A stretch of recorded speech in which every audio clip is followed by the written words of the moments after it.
Welcome back to the iHealth channel, iHealth Radio, with your host, Hurricane H. New day, new show, awesome topic. A lot of good stuff we're going to discuss today with an exciting guest. I mean, literally exciting. And the reason I'm saying that, you'll feel it, you'll see what I'm talking about when we get him on the floor here with us on the screen. I mean, this dude is just going to bring us a whole world where we can change literally for better. And he is really on a mission to bring this type of information resources to you. So without any further ado, I have with me someone who is from UC Berkeley, a mechanical engineer, Daniel Packard. He is also CEO of Full Liberation Technology. And today we're going to address fear, doubt, and anxiety. That's right, fear.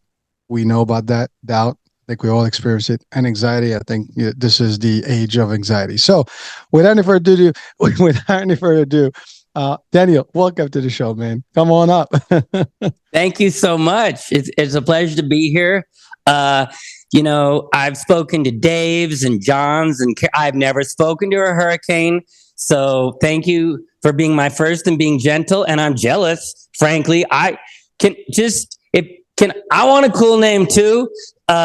You're definitely cooler than I am, but can I have a cool name too? Dude, your name is cool. Daniel is cool, but hey, do whatever you want. Pick one. Compared to Hurricane H, Daniel's okay. I'm happy with my first name, but so I can either go by the Danimal or Delicious D. What do you think? Danimal sounds a little bit crazier, but Delicious D sounds delicious too. What do you think about us doing like a buddy cop show, Hurricane H and Delicious D, or at least a rap group, just something? We got to team up. You in? I'm in. How you doing, man?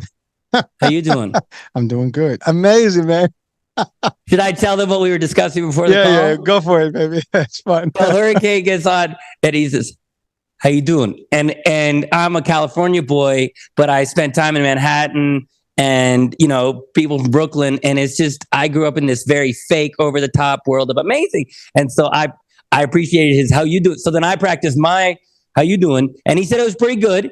But then I asked you to try and be a Californian and say amazing. So I did mine. "How you doing?" How was that from 1 to 10? 7. All right, I'll take it because you're Brooklyn. You're no BS. You're not gonna lie to me. All right. So now you do a California amazing. So I'll say "how you doing?" and then you say amazing as though you're a fake Californian. Okay, on the count of 3. 1, 2, 3. How you doing? Amazing. Ugh. Oh boy. I feel my issue with amazing. My issue with the word amazing is we live in a dishonest world, and also when people say amazing, it's like, first of all, you're not always amazing. Life could be hard. Life could be challenging. Statistically, you can't always be amazing. Sometimes I see women, and one woman will turn to the other woman, and no matter what the woman looks like, she'll say, "How do I look?" And her friend will say, "You look gorgeous." I'm like, there's never like, "You look okay." It's, "You are gorgeous. You are a divine." And I'm like, you can't. Now I'm a little bit jealous because men, we don't do that. I don't walk up to my male friends, "Hey, how do I look?" "Gorgeous." It's like, you don't like crap. So I'm a little bit jealous, but also, I feel there should be a quota of how many times you can use the word amazing. Like, you use it, if a baby's born or there's a sunset or you win the lottery or something amazing, use it. But you should get a quota, because I don't want you using amazing for like a salad or a smoothie. If a smoothie is making you feel amazement, I think you're using the word wrong. So what do you think? Putting a quota on how many times people can say amazing. Well, also, let's debate that, because some people say, well, I like to hear that phrase. It makes sense to me. It makes me feel good. Amazing. And why not, right? Some people can do that, but you're right. If you want to be real, I think that's our issue, right? People sometimes they want to be a little too friendly and not too direct, and so you don't want to hurt people's feelings to tell them the truth. Truth hurts, as we say, right? And I think that's the problem. Like, everybody wants to compliment, even if there is no compliment. Actually, we use that in sales. Like, I use this in training. I'm like, you can't tell someone about something that is not true and expect them to have a good relationship with you. Like, well, that's a great vase, and it's actually broken. Well, that's a great, I don't know, art on stuff, but it's something that is completely not good. And people they can see bullshit when it's bullshit, as you said, right? So let's be real with people. Well, also, let's be real with people because that is better. Also, people can pick up on it, certainly long term. But also, what we found is, and I'll explain this to your audience in a bit, is part of why we have fear, doubt, and anxiety is because well, I'll explain it later, but basically, we're not being honest with ourselves and our feelings. And yes, we're trying to be polite, but also people are just disconnected and don't want to feel. Sometimes you're not feeling amazing, but people hide it. I'm fine. Really? Oh, you're fine always? Really? I've asked people, are you fine? No, I'm not fine. People ask me how I'm doing, and sometimes I'll say, today was rough.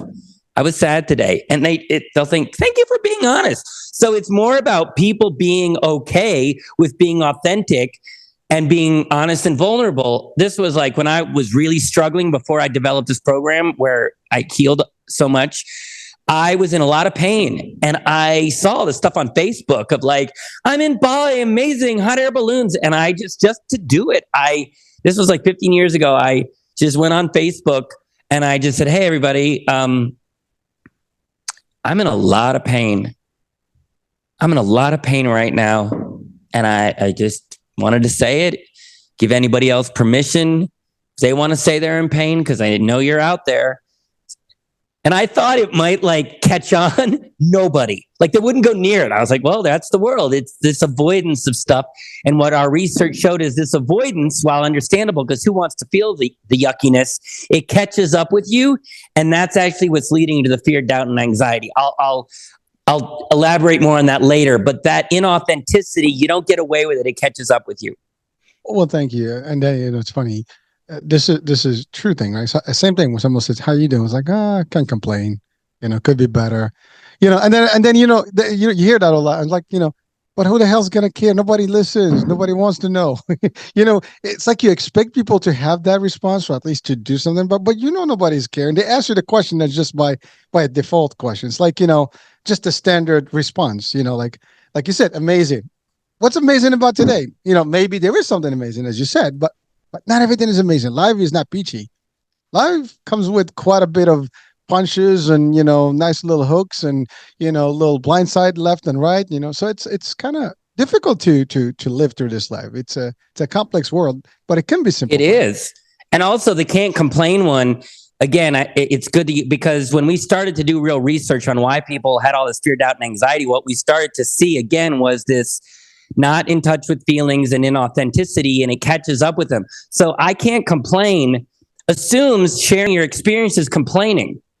It's not complaining. You're sharing your experience. Now, if you feel unworthy and deserving of being your true self and being loved where you're at, you think explaining your difficulty is bothering people, but that's the consciousness to get their needs met. So I always tell people, like, you're not complaining, you're sharing your experience. That's not complaining. I would love to know how you're actually doing.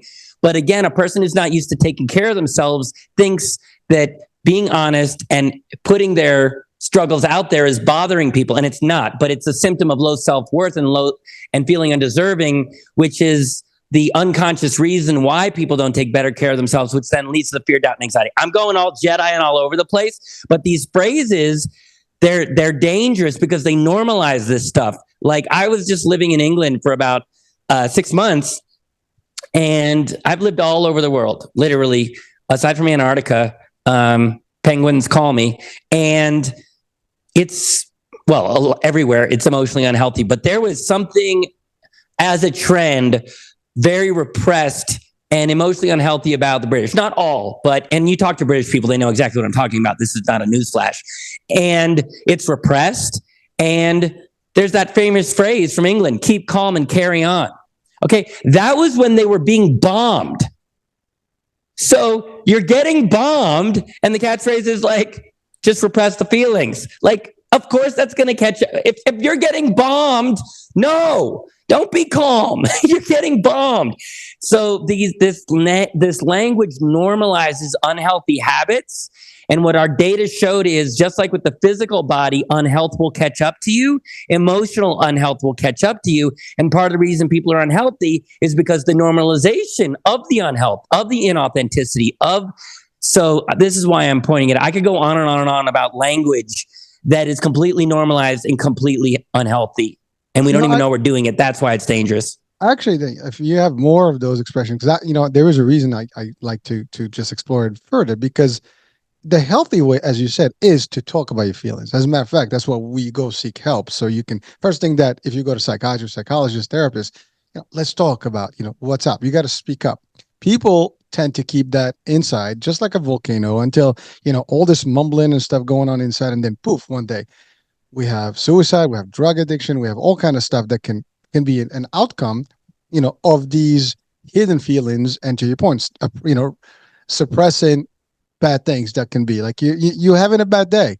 Sometimes you talk about it, right? You got to talk about it. I love what you said. I love that thing that you did on Facebook, by the way. Like, hey, well, you're right. The thing is that people on social media, and that's actually a common thing that you see, you're not going to see a lot of people complaining and in their bad day. They're just going to show all their great moments. I just had this discussion with someone yesterday. And unfortunately, that's just not the real world, because it makes everybody think that's the world that we live in. But it's not roses and just beautiful stuff. There is some of that, but there's realities that we have to stuff. As you said, you're being bombed. You can't be calm. Yeah, maybe you can't go crazy, but you have to learn what you're doing. You have to have some action, attached to this. But these things we live with, and they go through culture, they go through society, and we have expressions all the time that people use, but they are standardized responses. It's just like robotics, like it's like a chat box. You put in stuff, and he's like, "Great to hear." I mean, you know what I mean? So it's a weird thing, but I love the work that you're doing. But I want to ask a question, because I did announce in the beginning of the show that you're a mechanical engineer. What the hell is a mechanical engineer doing the work that you're doing right now? How did that transition happen? It's a good question, and trust me, part of me didn't want to do it. I'll explain to you how it happened. So I am a mechanical engineer, but the work that we do. And just so it's clear to your audience the value of what we're doing, because it's very innovative and it's not what people are used to. It's what people want, but they're not used to. So I like to be clear up front what we're doing, so that for those that are interested, they know what we're doing so it doesn't get lost. And what we're doing is we saw that the world is struggling in most symptoms that are holding people back. And it's what we call the funky five, which is anxiety, people-pleasing, perfectionism, procrastination, low self-confidence. And underneath that is fear, doubt. It's really just fear. However, we saw that for all those symptoms and fear in general, therapy, psychology, personal development, they give you understanding and tips and tools, but at best, it usually just manages it. You're never really free of it, or you can get it way, way, way, way better, but you're looking at years. And what we developed, and I'll explain how, is a way to be free, meaning it's gone, measurably free of the fear, doubt, and anxiety and the symptoms of it, the funky five: procrastination, people-pleasing, perfectionism, anxiety, and low self-confidence, and to be free of it, meaning it's gone, and in 6 weeks. That's what we're doing, and nobody is doing that. So that's the value. If you just want to keep managing and learning and understanding your patterns, this is not for you. But if you want real fast results that are permanent and measurable so you can be free of this, that's what we do. And I know your audience is into that because they're into all sorts of physical fitness, and this is really inner fitness. But for physical fitness, it's all about results. It's measurements. How strong am I getting? What's my calorie count? What's my BMI?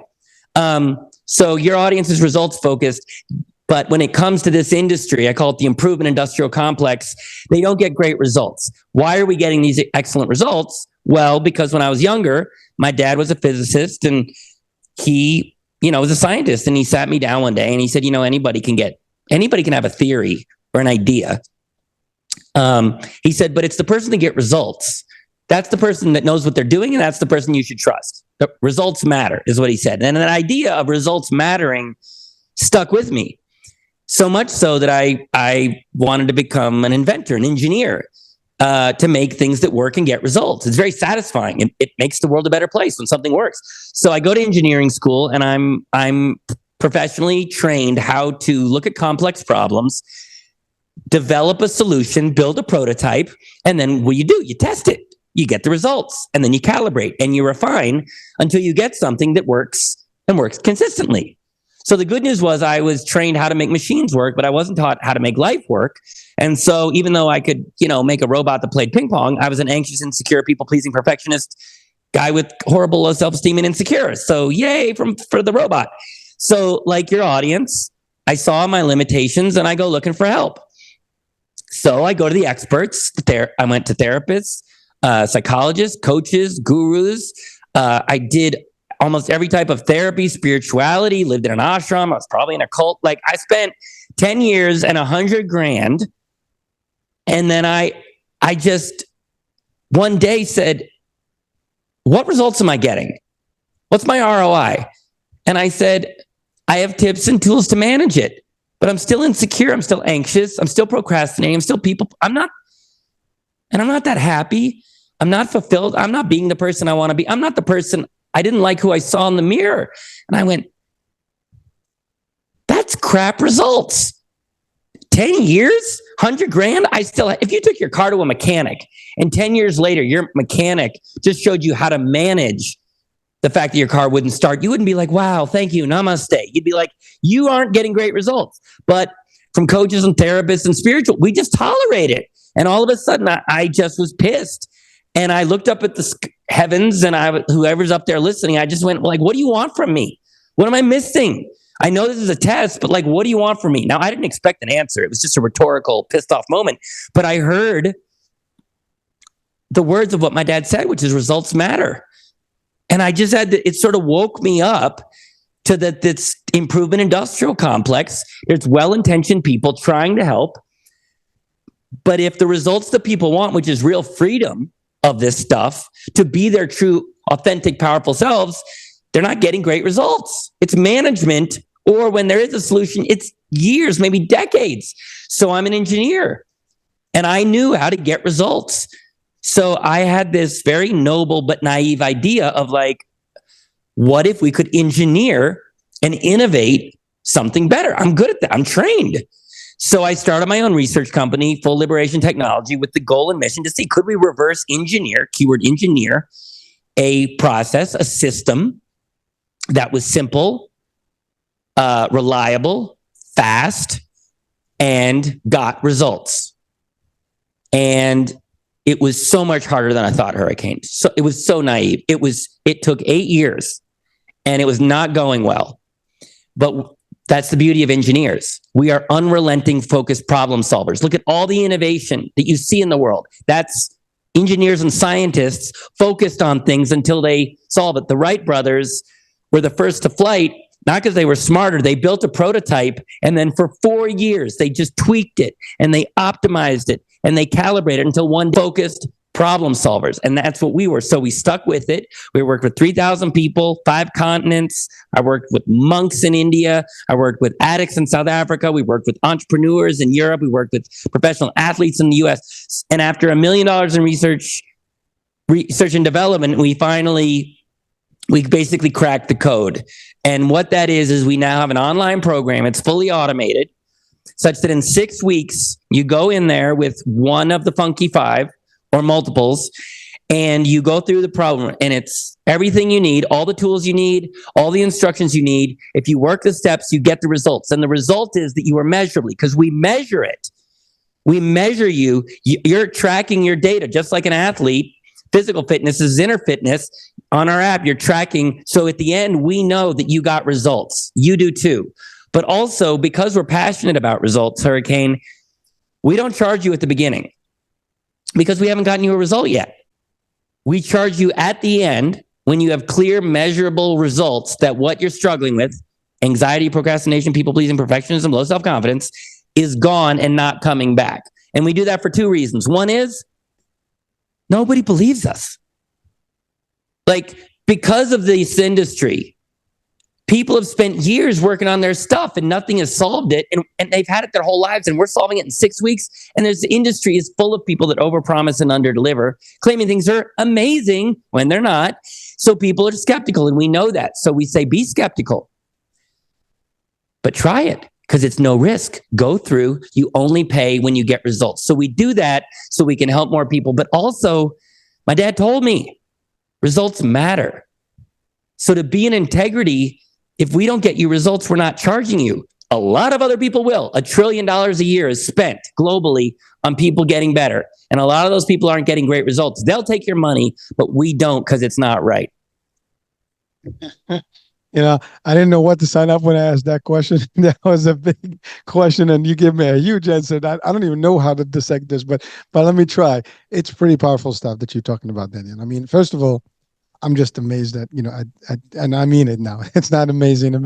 It is amazing work because of what you took, in terms of time, diligence, and investment, and really, taking it from scratch. I mean, first you experience yourself, your own problems and your own things, and you try to fix them, but it didn't work. And you're right. I mean, when you spend that kind of money and you don't get results, that's a problem. I mean, I'm in sales, so we're all about results, right? It's all about performance. So I get it. I mean, and you mentioned keyword ROI. Anyone that's listening, return on investment is the key for investors, for business, for everything. So you want to be able to always see what you spend on, your money, your time, your values. You want to get back something in return, and you want to see it in a measurable way. I mean, we often hear the word, like the acronym SMART, right?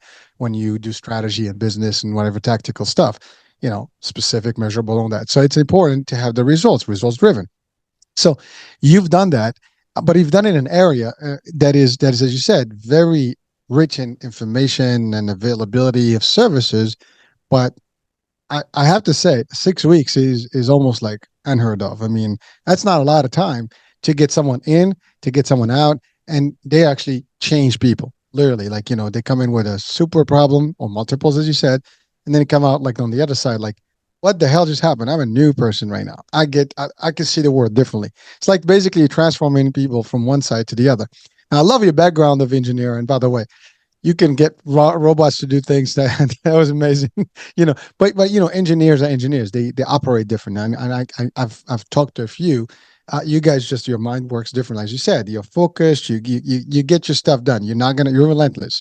You get started on something, you're gonna find a solution. I mean, for example, I love NASA and the work that they do and all the stuff. And, I've been there a couple of times. And I've seen the work and the history and how they are literally in one program. They can work on for years and years to solve one small problem to get it done. I think the first program, Apollo, whatever, they had a disaster first, and then it took 12 years to figure out the problem. They would do it. So that's an amazing thing, a characteristic of engineers. But you took it from the mechanical world into the human world. I mean, literally, you went from machines to humans and applied some of the concepts and the constructs. And I think, whatever it is, you did the studies, the research. And again, that's pretty much, a lot of money that you spent there and thousands of people to do the research with. But you got the results. Now, what was the stuff that you were looking for really in your study? I mean, because that's you need to know, like, literally what is you wanted to solve for. Are these things for fear, anxiety, and doubt primarily, or just the problems that people are having in general? Well, that's a good question. First of all, thank you for the appreciation. And I will say, it is amazing what we've done. And I appreciated what we did. I was proud of it. I was talking to a client, it was about a year ago. He came in, he had anxiety and a lot of procrastination. And, like a lot of people, skeptical, 6 weeks, but he had met somebody at work who he knew had anxiety and panic attacks and procrastination. And he saw that guy who was just constantly procrastination just stopped. He worked all day. And he also, one of the things we measure is how many hours, when people say, how do you measure it? So for procrastination, there's a couple of emotional biomarkers. One is, how many hours per day are you doing the thing that matters to you and that you want to be doing? Like that's trackable. So for this guy, it started with about 10 minutes per day. And by the week 5, he was at about 4 hours per day. That's what the data showed. But his friend saw that. But also, you can measure focus because procrastinators get distracted very quickly. And so his focus time he was able to stay focused for about 7 minutes in the beginning. And by the end of the program, he was able to work for 90 minutes in a row, focused workflow. So so the guy who spoke to me and said, I'm skeptical, that he was seeing that happen. But I'm also explaining to you when people say, how do you measure this stuff? These are how we measure all the symptoms that we work on have measurable 1 to 10 scales and time. And so we measure. So anyway, this guy, saw his friends, just productivity shoot up. His happiness shot up. He felt more fulfilled. He was getting more stuff done and he was happier. So he saw the result and he found out that we only charge at the end. So he's like, I'm skeptical, but I'm intrigued. So I started telling him my story and I was like, yeah, it was 8 years. And I spent 2 years working with addicts in South Africa. And he said, wait, what? He said, I said, yeah, well, that was a way for us to get a lot of data and work with a lot of people and collect measurable results. The South African government saw what we were doing and they were backing our research. And he said, that's really amazing. He said, a lot of people see the world struggling. Not everyone stops what they're doing and just goes and moves to Africa to go do that. And I was like, oh, that is amazing. I'm a focused problem solver, so it's in my DNA, but it is amazing. And I'm also pointing it out because I was a notorious people pleaser, compliment deflector, but now I've healed that part of me, which is part of what we help people with. And so I totally receive your compliment. What we've done is amazing, and I'm amazing, and I receive your compliment. Thank you. Well, you're welcome. And frankly, you deserve it. And when you do the work and you can see the accomplishments, right? And you can see the results, there's nothing not to be proud of. I mean, we're supposed to actually give ourselves, a tap on the shoulder and stuff. I mean, sometimes we don't do that. Like, we try to be like, I'm cool, I'm humble and modest. That's fine, but that doesn't mean that you cannot celebrate you and celebrate your success and the work you do and the results and the achievements. I mean, the fact that we're doing this show, for example, right? We got to touch lives. You're doing this, as you and I, we talked before the show. The work you do is important. You're going to help people, and many people are going to change their lives for better. And when someone changes their life, they don't just change their life. They change the life of everybody around them and anybody that they impact in their course of life. That's the thing. It's not a one-person deal. It's the environment that's being shifted one at a time, and then it just spreads out. So so it deserves, a good compliment. That's one. Now, the other thing I wanted to just highlight is that your concept or model is in a way unique because you don't hear a lot of businesses and service-driven businesses like, oh, you know what, try our services, and then, you'll pay us at the end. I mean, they give you free trials and things like that, some services, but it's not the same. It's not when, you get in the program, if you don't see the results, well, it doesn't work. You don't have to pay. If you see the results, we pay. And I'm not sure if that's exactly how it works. But the fact of the matter, like you're almost given a guarantee that you have a confidence that in your program, once you get in, you will, by 6 weeks, see a difference in you. You will see the change. It is. No, we are confident. Sorry to interrupt. It is a guarantee. No, now, we're the only ones. I'm telling you, there's 1 million therapists and coaches globally. 1 million. To our knowledge, we're the only ones that track numerically results and you pay at the end when you have the only one. But here's why. And this is why it makes more sense. Why don't they track results and guarantee results? A mechanic lets you pay at the end after they fixed your car. But even a personal trainer, they're going to measure results. So why are all these experts? Why don't they measure results? And why don't they back up their results? Why do you think that is? They haven't figured out the code. They haven't cracked the code, as you said. Yeah, they don't get the results. So you can't run a business model on that because you go out of business. So the reason I'm bringing this up is the reason we figured this out. I'll explain the theory on how it's even possible. It's because they're not focused on a solution. Therapists, coaches, psychologists, they are learner sharers, which means whether you're a therapist, a coach, a spiritual teacher, you learn something either from your experience or from a school or a teacher. You learn something that helps you manage, and then you share it. Okay, great. There's value in that. It creates understanding. And for management, it's not bad. They are learner sharers and they're focused on the inner world, our feelings, our emotions, our ego, our mindset. So learner sharers are on the inside, but learner sharers aren't trained Jedi level focused problem solvers. That's the engineers and scientists, but they're not focused on the inside. They're focused on the outside. And how do we know? Look at all the innovation.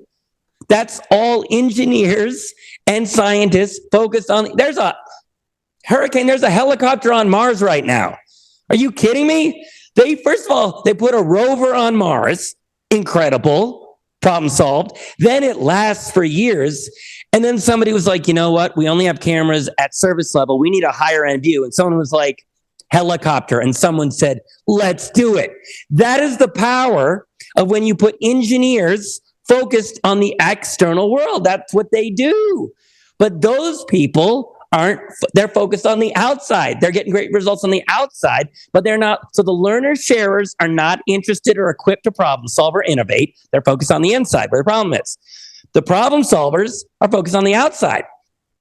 I don't know what my karma is, what God chose me to be. I am this weird little bizarre little unicorn Venn diagram of trained problem solving innovator that happened to look on the inside, and that little overlap of those two circles is yours truly, and that's why we were able to do it.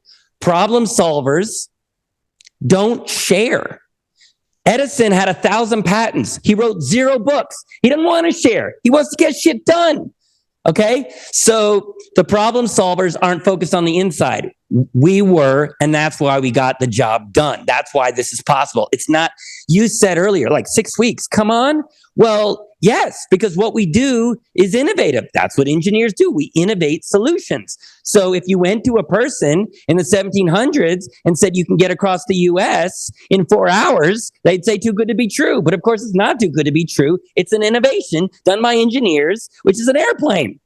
So what we've done is innovative.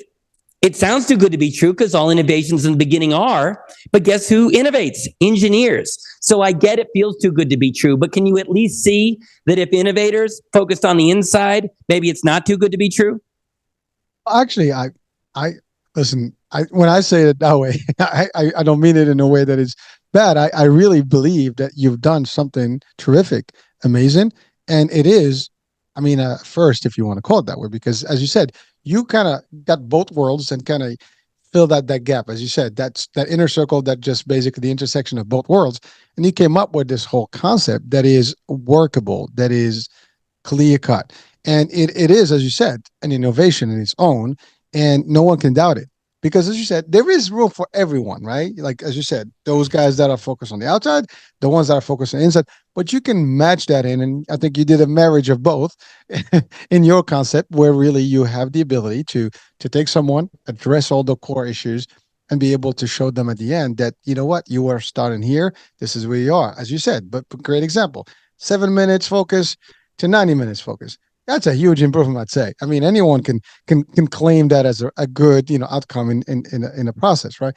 And those are things that you don't usually get. As you said, it is difficult to, for example, we talked about fitness, right? You can see some measurable stuff. People start slimming down, and they get a lean cut. But again, that's only if the person applies correctly and stuff, and it could be taken. Nobody can tell. I'm going to transfer in 2 weeks. You're going to be like literally like slim. I mean, there's without hurting yourself. That's probably not a guarantee. No one can give you that one, right? Because I can train you all you want. Trust me, I know this world well because I've been in the fitness world myself. You can train people as much as you want, but they go home and they eat all the stuff that they're not supposed to eat. And then the next is like, I'm not seeing results. Well, are you really applying? But you see, like as a trainer or someone that's actually trying to help them, we're not helping them all the way through the process. You're helping them through the process. You start, you begin, you finish, and you have results. But then you put your signature to it, your seal of proof that you will be transformed. And that's something that is, again, as you said, not only it's rare. I mean, I'll take your word for it. You said there's none, and I don't have a reason not to doubt you. And I don't think we're going to talk about that shortly. So now that we've established this, we've established that you've cracked the code. You've been able to create this system that is unique. There's none to it. Now, there's always the possibility someone can copy it, but that's another story. We can talk about that and how you keeping the formula, of success and the secret sauce, to yourselves. There's a possibility, there's someone can like, yeah, well, listen, because as you said, the Wright brothers did one thing. Now there's many other companies and people that actually came after, but it's the duplicates, right? The replicas. They're not the Well, I want to original. interrupt you because you just said something that doesn't get brought up very often, and I want to address it because I think it's important. What we discovered, and I'm going to explain to your audience the blueprint of how it's possible. I have no problem sharing the secret sauce. It's not secret. It's actually dead simple, sitting right under everybody's nose. It's just that the experts regurgitate old symptom management information. They weren't looking for it. There is historical precedence where simple solutions were sitting right under everybody's nose, but the experts weren't looking for it. One of the inspirations why I even started my company is because when I was younger, my mom was a nurse, and she told me the story of Florence Nightingale, who was this nurse, British nurse in the 1850s during the Crimean War, and she saw more soldiers were dying in recovery than in the battlefield. And she just has a problem with this. So she goes to the experts, the doctors and the generals, and says like, hey, this is an issue. And they were just complacent. They said, it's just part of war. Don't worry about it. But she did care. Like we cared. She saw this is a bad result. And so she just paid attention. And because she wasn't an expert, she was free to just pay attention and see what was going on. And she figured out that it's the hygiene. You need to put that there was infection. And if we move the soldiers away from the toilets, we clean their bandages, and we open the windows, that simple solution, basically hygiene, the death rate dropped by 99%. Simple thing sitting right under everybody's nose, but she saw it because she cared and she wasn't an expert. And so she went in and just saw what was happening. But even when that happened, and she went with data, because people reject simple and they're not used to it and they don't like it, and we're taught that things are complicated, her data was dismissed early on. Fortunately, she stuck with it and went above, but it took time for it to catch on. So there is total precedence in the physical body and innovations that the simple thing is sitting right under everybody's nose. What we discovered is simple, and we want it to spread, because if people don't know this is why the world is in pain, because the expert miss the simple things. So we don't care if people copy what we do. Our mission is to get this into schools, colleges, prisons, because it's simple. It's inner health that's easy and doable. I've taught this curriculum to 9-year-olds, and that's the power of it. We want it out there. You want to rip off what we do? I am happy with it. In 30 years from now, I want what we teach to be common knowledge. You got to get enough sleep. You got to brush and floss. That's common knowledge. The emotional health that we teach, I want it to be common knowledge. So please come steal what we do, because it means it's out there and the world isn't in as much pain. And we give our program away for free all the time. If people can't afford it, we're like, look, just take it, be better. So we want it to spread. And just as I'm on this topic, to help this spread, because of the skepticism, you may not be skeptical, but most people are skeptical for understandable reasons and have doubt. We are not experts. Now, that's a good thing, because we could see what the experts missed. However, people don't believe us. And what we would love is a clinical trial. We would love it if a researcher, a doctor, somebody with credentials would work with us to run a real large-scale clinical trial that we could publish and have real data to share with people, to show that what we're doing is not too good to be true. It's an innovation, and we have the results to back it up.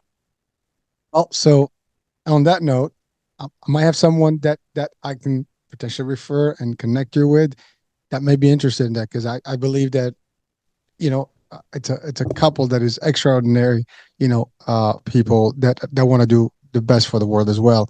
And they're in the world of psychiatry and things. And so they can literally vouch for this, and they can do a research. So maybe there's an opportunity. I can't speak for them, but certainly I will share with them, the value in the discussion, and maybe you guys can take it from there, because they can deliver. I mean, on that if anybody I know can do it, they're the ones. And they actually did exactly what you did. Went around the world. They did a lot of studies, in different places to get some data, and they're about measurable stuff as well. So I think there might be a synergy there that can be connected. Listen, there's nothing that makes me happier than when people come together for a common cause and help people. And I think this world needs more of this. The more people that are out there to help and service and change folks for the better. And the best thing to change people first is their health and their mind, mindset, and their mind, the mental capacities and things like that. That's what we all kind of have a shortage of. I think that's the problem. It's a human thing. Today, we live in a very high pace, stressful society. We have bad nutrition. I mean, it's just bad across the board. Plus, the information that we get from the news and stuff, it's all sad stuff. And it's affecting us day in and day out. So, if we can make people transform their lives, be better, and get rid of all those, you know, bad habits that they have, the five, stooges. I mean, there are three stooges, but in this case, we'll make them five. So we'll change that, to a better with your formula. And I love what you said. You're not, um, fearful about sharing your value and your secret sauce and your message and stuff. Matter of fact, you're on the contrary. You want that. You want as many people. You want to basically inject everyone with this great type of medicine that is going to solve the life of everyone and give them the energy to live a better life and a happier life. Absolutely. And do you want me to share the secret sauce right now, just so everybody knows it? Go for it. All right. So I'm going to tell your audience, again, I'm telling your audience this one, so people have this information. Like Florence Nightingale figured out, we have to have better hygiene and recovery or people are going to die. We want to because without that, people are dying. And that took 30 years to catch on. And a lot of people died unnecessarily. So I'm trying to get this out to the world. Whether you want to come to us to help you implement it, I don't care. I need people to know this for two reasons. One is so you know what works and how to be happier faster. Two, so you understand and are educated why all the things that you have tried have not solved anything. Why? Because when you try things and you fail, you blame yourself and you think it's your fault and there's something wrong with you. That's how I felt. There is nothing wrong with you. You are not broken. It's that the experts that you trusted had an incomplete model of understanding and were not equipped, trained, or motivated to solve it. That's why you're stuck with the symptoms. It's not your fault. It's the experts you trusted. And I'll show you what works so you can look back and see what you've tried and go, oh, man, that was never going to work to begin with. So the reason we solve this, again, we're engineers. So one is we're focused on a solution. And when you focus on a solution, it's just a very different approach. You're not regurgitating old stuff because we looked at all the old stuff and it's not getting the job done. Anxiety's on the rise. Addiction's on the rise. People taking their own life is on the rise. That stuff's getting worse. That's bad results. So the last thing we're going to do is regurgitate sometimes people say, is it hypnosis? I'm like, if hypnosis would have got the job done, we wouldn't be in this. Is it breath work? I'm like, if breath work would have solved this, we wouldn't be. No, it's not. We innovated something new. And the reason we innovated it is because we were looking at it through the filter of solution versus other people, which is primarily regurgitation of symptom management. And we approached it mechanically. This is key. Almost everything else on the market is approaching the funky five spiritually and psychologically. Now, spirituality and psychology is great to give you an understanding, a paradigm. It's your mindset. It's your ego. It's your limiting behaviors. It's your past. These are constructs to kind of shine a flashlight onto what's going on to give you some idea. And there's value in that. There's a value in a flashlight. And if the understanding solves it, great. But it doesn't. So what solves things, if you want a fast, effective, consistent solution that gets permanent results, you don't want spiritual or psychological. What you want is mechanical. If you're choking and two people walk up to you and one person says, wow, I can see you struggling. I think you have a real scarcity mindset around air. I think you're really focusing on the lack of air instead of all the abundance of air that's out there. And also, I feel like you're telling yourself a story that you need to breathe and you need to live, and your ego is getting in the way. So if you could just let it go, let go of the story, let it go. Or somebody walks up and goes, look, this is real clear. You have a windpipe. It is mechanically blocked and you're about to die. That's what you're feeling. It's not a story. It's not a scarcity mindset. You are dying. I'm going to add pressure to your stomach. That will put air pressure behind the chipotle and pop it out. And in about 10 seconds, you will be able to breathe. In that situation, if you want a fast, effective solution, do you want mechanical or psychological and spiritual? Mechanical works, man. Why? That's a perfect, because it's very simple, straight to the point. You get the results done. Again, we go back to the source, right? To the main topic is it's not theoretical, it's real. It's not theoretical. It's real. Mechanical means this is connected to this. If you do this, this will happen. Your physical fitness, that's all mechanical. If you lift weights, you break down the muscle mechanically. The acids go in, the muscle breaks down, and then it mechanically comes back stronger. That's all mechanics. Weight loss, burning calories, it's all mechanics. If you want to lose weight, burn more calories than you. It's all mechanics. It's all reliable. It's all consistent. So, mechanics, that's how we do things. So then the question is, how do we solve this mechanically? Everyone else is doing it spiritually and psychologically. It's a flashlight.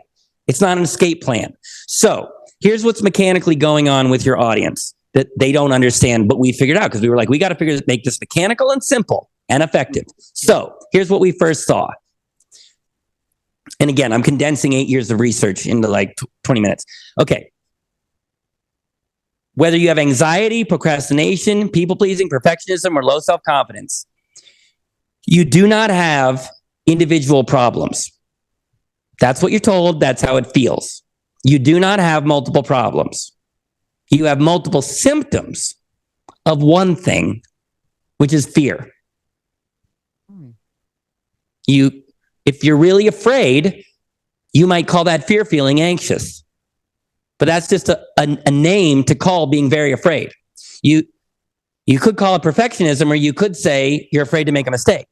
You could call it procrastination, or you could say you're afraid to start and finish things. You could say you're a people pleaser, or you could say you're afraid people won't like you, so you need everyone to be pleased with you. You could say you have low self-confidence, or you could say you're afraid to be your true self. So just to simplify what's going on here, can you see that people don't have multiple problems? They have symptoms of one mechanical thing, fear. Can you see that? Oh, I'm lucid, baby. I mean, you brought it down to the simplest way. I mean, you can't get better than this. You know, when I hear you say it, I mean, it's like, literally, I mean, it's as crystal clear. I mean, you're right. Each one of those you define is really a fear in the back. So they're really symptoms of the same common thing. So one common denominator, the fear, is really what we all have in common. But what's interesting is right when I said it, you're like, oh yeah, of course, this fear is underneath. It's simple. But here's the problem. Because that's not the approach, the experts are telling you, fix the problem. But those are symptoms. You can't solve a symptom. That's why they keep making money and you keep coming back, because they label it a problem. They keep you focused on the symptom. You can never solve a symptom. The best you can do is manage it. So we were engineers. We want a solution. We're like, this is all fear. Now, there are people that understand that fear is part of this. Your audience knows they're afraid. But then again, we looked at the industry. Overcome the fear, face the fear, change your mindset around fear, hypnotize yourself around the fear. It'll help you manage the fear. But they never got rid of it. You can overcome fear. It's still there. I paid a whole bunch of this guy helped me overcome fear. I could do it for about 5 minutes, but the fear was still there. If you change your negative mindset to a positive mindset, you can do it temporarily, but then it goes back to negative. So we're like, we got to get to the root cause. People know about fear. Of course, we didn't come up with that, but people were managing fear. So we said, we got to understand fear in a simple mechanical way and a solution. So we went looking for it. And again, the answer is pretty obvious. First of all, we saw that the experts are sending you to the wrong location. We are taught that fear is a problem in the mind. Anxiety is a problem in the mind. Change your mindset, change your scarcity mindset, quiet your negative thinking, stop your catastrophizing, the story in your mind, quiet your ego. It's called mental health. It's got the word mental right in there. So everyone is being sent to the mind. Now, the mind is part of it. The mind can say some horrible negative things that does affect you. One problem, it's not the cause. It's a symptom.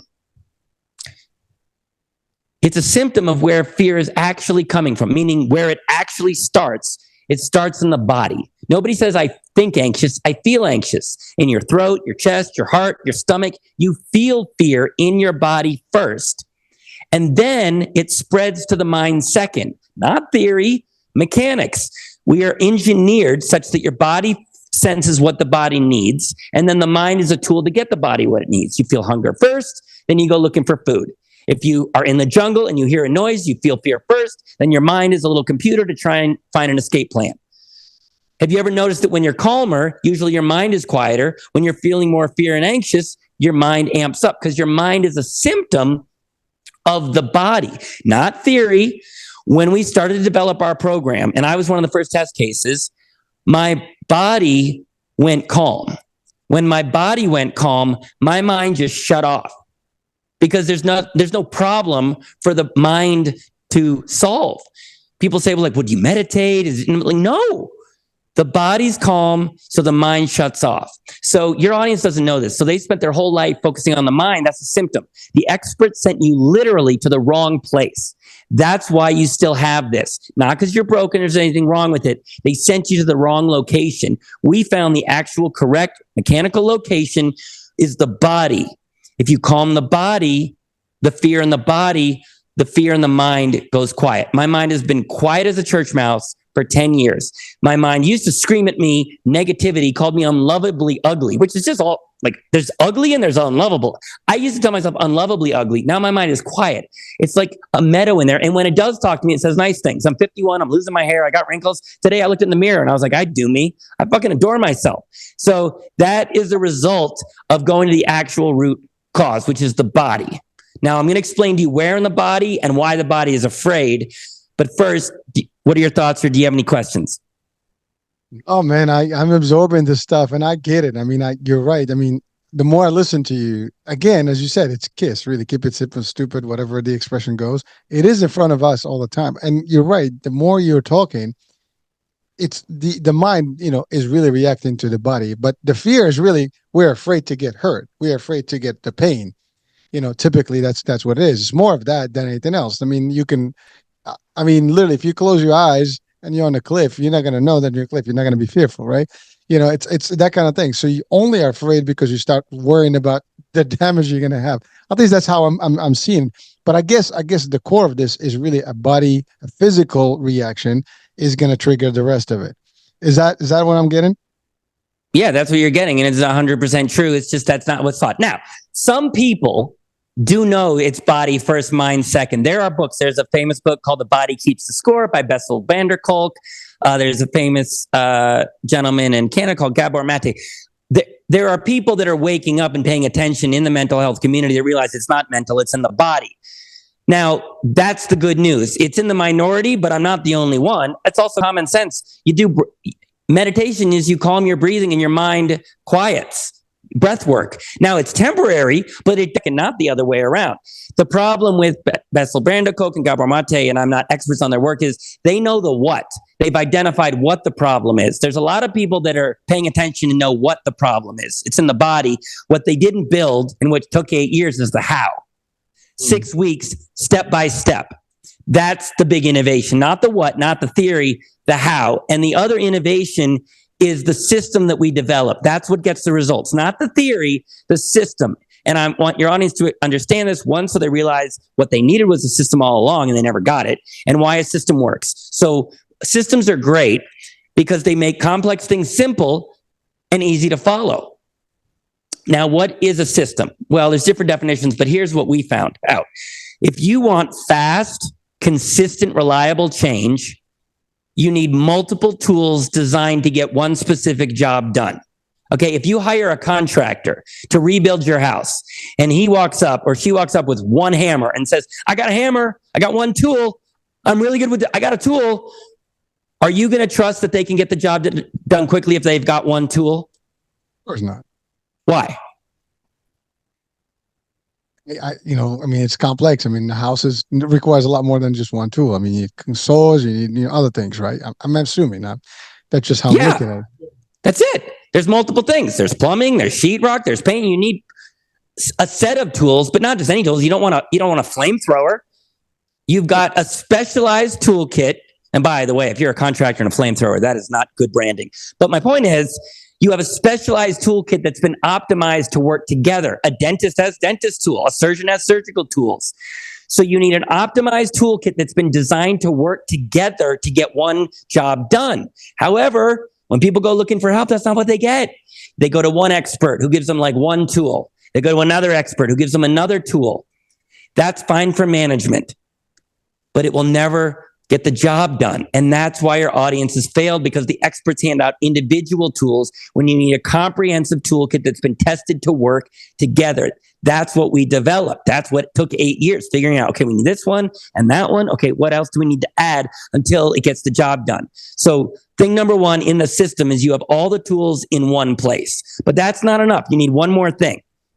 Because let's say you have a friend who tastes a chocolate chip cookie and they think, I want a chocolate chip cookie. And you give them everything they need, all the tools and all the ingredients to get the job done.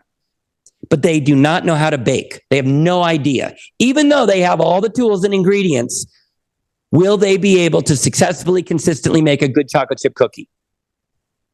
No, they won't. Why not? What are they lacking?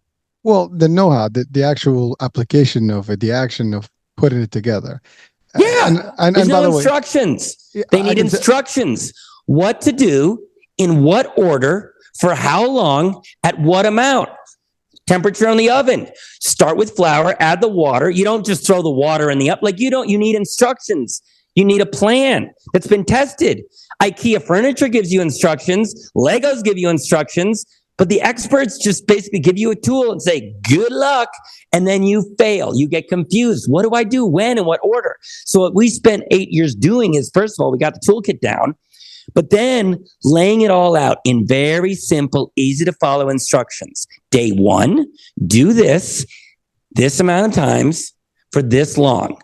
Day two, do this for this amount of time for this long.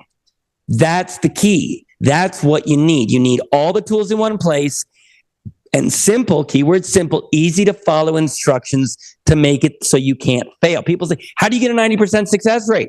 How do you get charged at the end? Like, that's impossible. No, that's impossible based on what you tried, which was like one tool and no ingredients in the wrong location. But if you're in the right location with an optimized toolkit in the right place and simple, easy to follow instructions such that you work the results, you get the results. It's not that what we're doing is too good to be true. It's that what the experts gave you was too inefficient to work. Make sense? Very. And frankly, I can relate to it. I mean, I've done some consulting over the years, and it's the same thing. You can come in and give them all the blueprint, the roadmap, all the steps and everything else.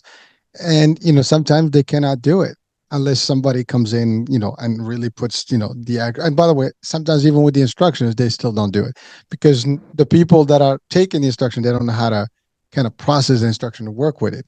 So it's a little bit more dicier than that. I mean, in your case, it's simple. I mean, once you give them the formula, the date, the measurement, the step by step, the time frame, the whole night, I mean, they cannot fail that one because they have to just follow the exact steps, and they'll do it. Let me interrupt. You said something very important. They cannot fail. The reason we get a 90% success rate is because we didn't want to build it just for certain people, or you had to be incredible at this. No, the average person, we want it to work for everybody. So the reason we get paid at the end is our success is your success. We want you to succeed, but we also don't want you to fail, because I remember trying things and failing and then feeling worse about myself. And the last thing we want you to do is feel worse. That's the danger of what these experts share, is people fail and feel worse and lose hope. So we've spent so much time going in there and looking at any place where you could get confused or lost and make sure you can't fail. It's also laid out so that in the beginning, it's very simple. You can't not do it. It's impossible. I had a guy come in who had a bad attitude. He said, look, man, I've had anxiety and people pleasing my whole life and low self-esteem. I have spent well over 6 figures. Nothing made a dent. I think your whole industry is corrupt and I don't believe you. I said, why are you here? He said, well, I met someone, at a conference and they said that you charge at the end when you get results. And I went, all right, well, that is intriguing. You can't fake that. So I'm here. He said, but I don't think it's going to work. But if it does work, I get my life back. I get to be joyful and authentic. So it's worth a shot. I was like, exactly. It's worth a shot. He had a bad attitude. Went in. 3rd week in, he sends me this message. He's like, this is incredible. He said, I didn't even want this to work. I wanted it to not work so that I could be right and convince myself that you were just another fraud.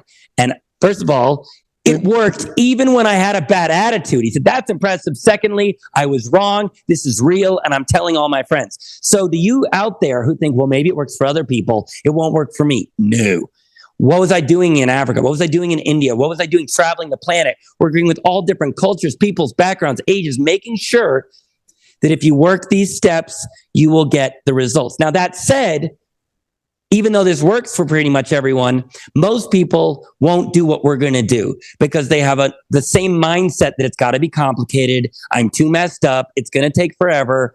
And this isn't possible. So the people we work are skeptical, but open. It's like 1 in 1,000. To the 1 in 1,000 in your audience is listening. I'm talking to you.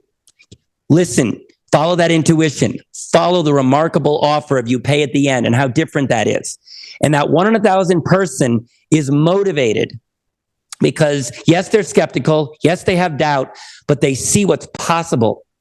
So if you're listening to this and you want to be free of anxiety so that you can just wake up every day looking forward to the day and you're not looking over your shoulders and you get back to doing what you love, if you are motivated by that so much that you're willing to do something that you're skeptical about, if you procrastinate and you're not doing what you love, you're not bringing value to the world, and you don't like who you see in the mirror, and you'd like to just be free of the procrastination so you can get lots of work done and that matters to you so you're fulfilled and make more money and you're proud of yourself, we help people with that every day. We can get you that. If you're a people pleaser and you're like, oh, what? Just, I want to, I know I need to put myself first, and you can manage it and you have tips, but you want to be free of it so that you can put yourself first, make yourself a priority, and be the full authentic you. We help people with that every day. If you're a low self-esteem, we get this. I just helped a kid, 23 years old, terrified of women, hadn't had a date in 2 years.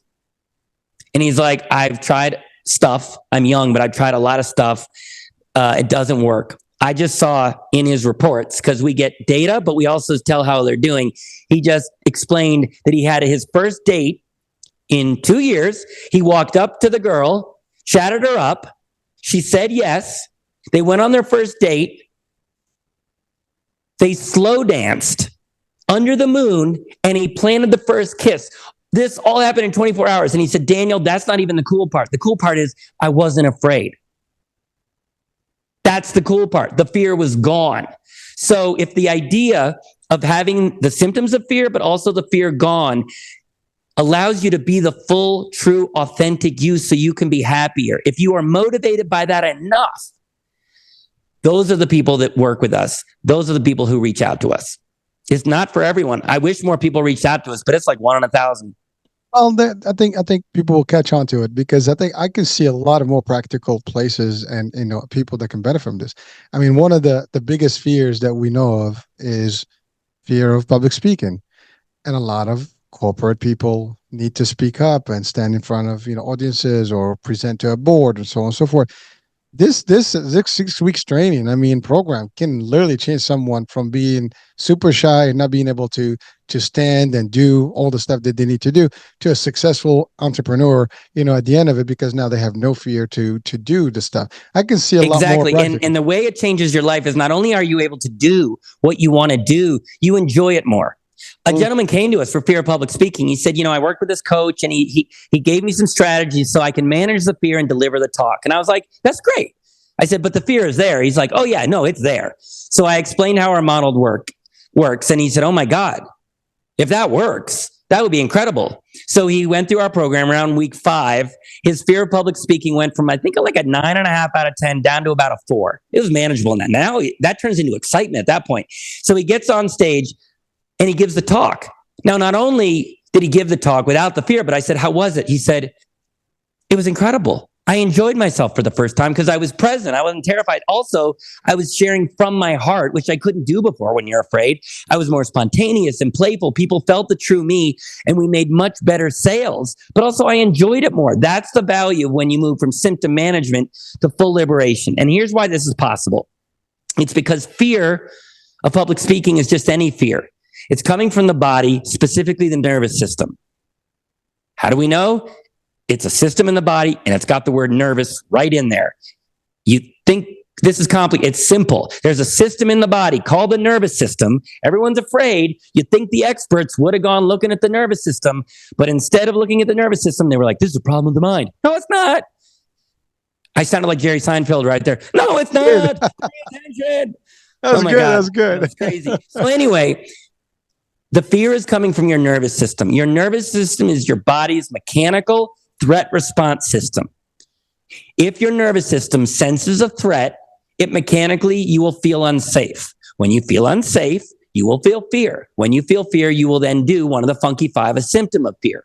So what you're experiencing are symptoms of a misregulated, unhealthy, out of balance, unhealthy nervous system, the result of which you feel unsafe, which makes you afraid, and then creates the symptoms of fear. So what we figured out is, why is the nervous system misregulated, making people feel unsafe in a way that makes it easy and quickly to solve? And here's what's making your nervous system. It is not your past. It is not society. It is not COVID. It is not the economy. It is not social media. It is you. Unbeknownst to you, unknowingly to you, are doing little things every day that are making you feel unsafe within yourself.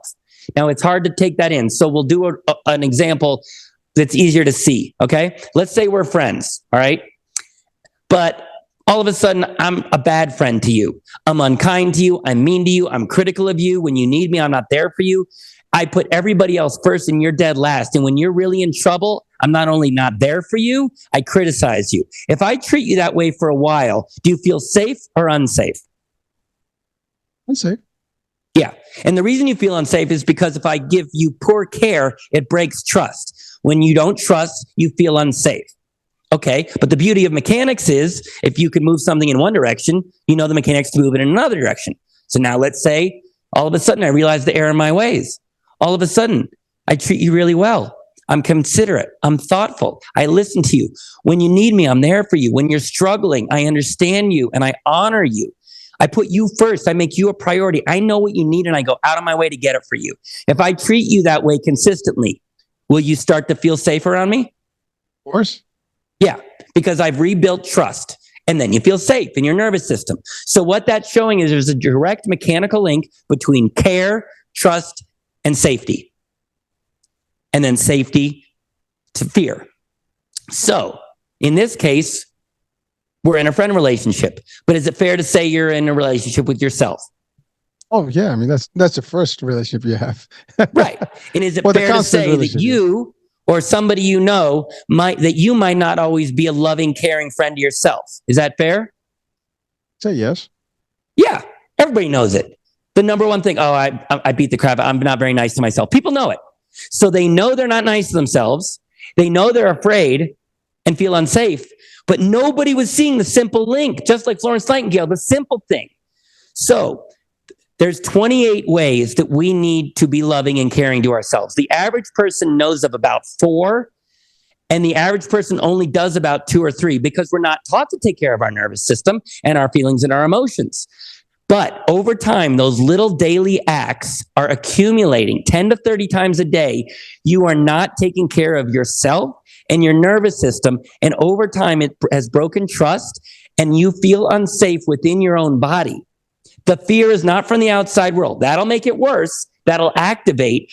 But little acts every day, totally unbeknownst to you, have been accumulating such that you feel unsafe within yourself. So the reason these symptoms go away is because every day you're still doing the thing that's creating the unsafety. Now, the downside is that's what's creating the fear, not your past, not the outside world. That can create some stress, but the fear is because you feel unsafe inside, and then the outside world pushes on you and you're not solid. That's the downside, and nobody's seeing it, so they're unknowingly neglecting their nervous system every day. But if the problem is little acts of unhealth accumulating over time, the reason that's good news is because it makes the solution solvable. That's what we do in physical fitness. If you're overweight, it's not because there's something wrong with you. It's because daily you made unhealthy dietary choices and the calories built up. Bad news is you're overweight. Good news is if you want to lose weight, you just a little bit each day go from unhealth to health, and it accumulates and you get better. So the reason this isn't too good to be true is because we know if you don't take care of the body, it malfunctions, but it can be repaired by going to health. Just fear is in the body too. So everybody's feeling unsafe because they never knew how to take care of the nervous system in the body. And in 6 weeks, we give you all the tools in one place and all the simple instructions of what to do. And it basically brings your nervous system back to health. When your nervous system is healthy, you get to feel something everybody wants to feel: safe. When you just wake up every morning and your default is safety, so there's basically no fear. Hurricane, I'm asking you and your audience, how much better would your life be? There is no limit to what level would that be. I mean, that's the ultimate, I guess, quest, right? If we can feel safety on a day-to-day basis, never have to fear anything in our lives. And by the way, we did say something very powerful, like you said, stress. Most people are stressed and anxious because of, as you said, the fear is really what it is. You're afraid of all the circumstances and what can go wrong. Meanwhile, you can just face everything, if you actually have the ultimate level of safety net for your own self, and you already got there. So I think it would be the ideal choice for everyone watching or listening and anyone around the world to actually get through the program. Maybe we ought to make it, a mandatory thing at school. That's like I said, that's our goal. I've taught this to 9-year-olds. They teach diet to young people. They teach you got to get enough sleep. You got to brush and floss. A lot of other symptoms were taught maintenance, 8 hours of sleep. It's just the nervous system got ignored, even though it's got the word nervous right in there. You'd think they would have gone there. So the reason I want to share this with the world, we want to get this into schools.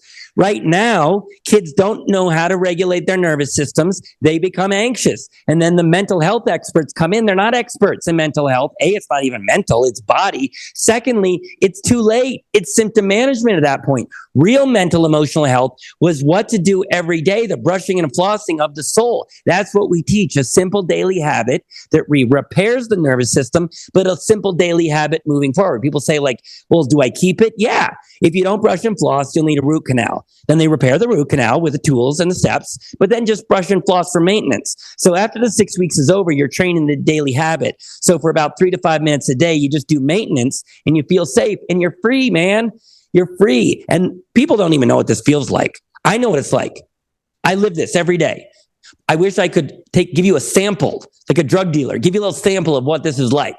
Most people can't even comprehend because they felt unsafe since childhood. Here's the version of you. There's 2 groups in this world that I know feel safe and free. The people we work with, probably some other people in the world that have figured it out, and children. Before we get scared, kids, they're courageous. They're open-hearted. They have tons of... You'll never hear a kid say, oh, I'm thinking of finger painting today, but I have a real... I'm thinking of sabotaging and I have imposter syndrome. You'll never hear a 6-year-old say, oh, I'm thinking of going outside, but I'm really procrastinating. Like, they have tons of energy. They're open-hearted. You ask them what they want. They go, I want to be an astronaut, unicorn, pilot, author. Like, you go, little Jimmy. So that version of you, when you were younger, before the fear robbed you of that open-hearted, confident, energetic, free, spontaneous, that version of you, if you can remember, that version is still in there. It's just covered up by a nervous system that makes you feel unsafe and is covered up by fear. But when I healed my nervous system, the fear went away, and I'm basically a 51-year-old, 5-year-old. This enthusiasm, this passion, this excitement. I'm not enlightened, man. I'm just a kid now because my nervous system is calm and I'm free. It's so simple and it works. That's how we back up our results. I'm listening to you and I'm almost feeling your freedom right there. Because I mean, it's really catapulted through the screen here to me. But really, you're right. I mean, I think at the exception of kids, it may be difficult to determine someone who has maybe gone to the program. But really, the kids are the ones that are fearless, notions. I mean, a kid, you put them anywhere, they'll just sing, they'll just dance, they'll just do things, they'll jump all over the place. They can jump off a freaking roof rack and they wouldn't even care. Like, oh, okay, I can fly. I mean, they do it with, there's no feeling about like, oh my God, all the world, weight on my shoulder and things like that. They're just spontaneous. So you're right. And if we can achieve that level, I mean, I wish, I wish is not even a good word because now we have a program for this. If we all can go back to that stage of our lives where we were like fearless, we had there is a degree that we need the concept of fear is one thing, but fearing is another. Meaning understanding that there is risk of certain, actions is one thing, but it's a calculated risk. In this case, you just are aware your body is completely cleansed of that nervous issues. So basically, if you're gonna do something, you're doing it. You do the plus minus, you do your, I guess, awareness on things, but you can proceed. Like if you go present in stuff, like I'm gonna get deals, I'm not gonna get deals, but I'm not afraid of the outcomes, the bad ones, because I think that's what it is. We are afraid of what can go wrong, and I think that's the way we kind of Well, justify it just to for ourselves. clarity, Yeah. and that's how it feels, because if things go south or things don't go well, that'll create a little fear. Change, unknown. Mhm. If you lose money, that'll create a little bit of fear. But the thing with the body is, if it's healthy, it can handle challenge. If your bones are healthy, you can jump on your bones. They can take pressure, but you don't feel pain. But if your bones are brittle, you jump, you feel pain. Your teeth, if you bite into a carrot, you feel the pressure of the carrot, you don't feel pain. But if you don't take care of your teeth are fragile. So if you need a root canal and you bite into a carrot and you feel pain, you don't go, oh, I've got carrot pain disorder. No, it's not. You don't have a fear of this stuff.